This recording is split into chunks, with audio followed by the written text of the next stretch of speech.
State by state, the Electoral College officially determined the US presidency on Monday, a firm rejection of President Donald Trump's refusal to concede defeat. For Joseph R. Biden of Delaware, a Democrat, ayes 55, noes 0. It was mostly a formal affair, lacking the turmoil of recent weeks. President Trump and his allies have lost 59 court battles attempting to overturn the election results. In the US, voters cast their ballots for electors, who then formally choose candidates. In line with last month's popular vote, the presidential electors gave Biden a majority of 306 votes to Trump's 232. The same margin Trump called a landslide victory 4 years ago. By late afternoon on Monday, California had pushed Biden past the threshold he needed. That this election now ranks as the clearest demonstration of the true will of the American people, one of the most amazing demonstrations of civic duty we've ever seen in our country. In his first detailed attack on Trump since the election, Biden denounced the president's attempts to overturn the results. It's a position so extreme, we've never seen it before. A position that refused to respect the will of the people, refused to respect the rule of law, and refused to honor our Constitution.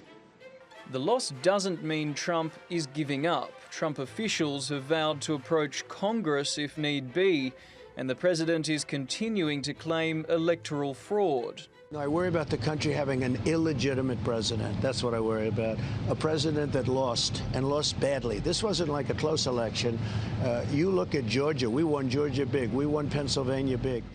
Biden's inauguration is just over a month away. With Trump's Electoral College defeat, the legal challenges have run their course, and a growing number of Republicans say it's time for Trump to acknowledge the results and move on. Floyd Cush, TRT World. Well, for more on this, Joseph Foudy joins us now from New York. He's an Associate Professor of Economics at New York University.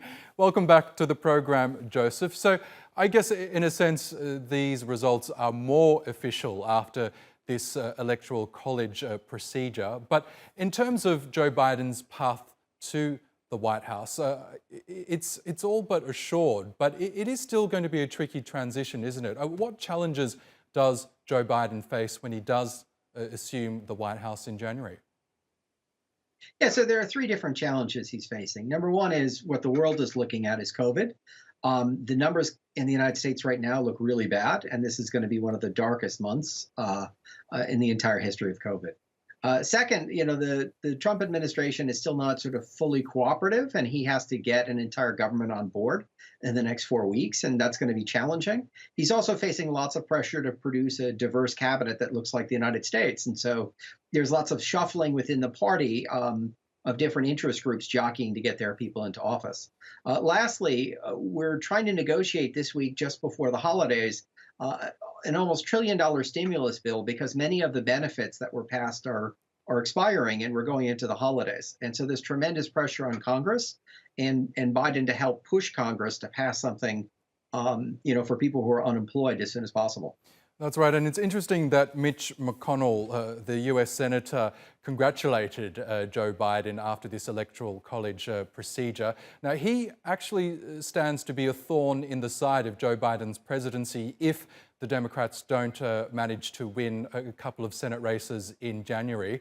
What roadblocks and obstacles might Joe Biden face from a Republican Senate?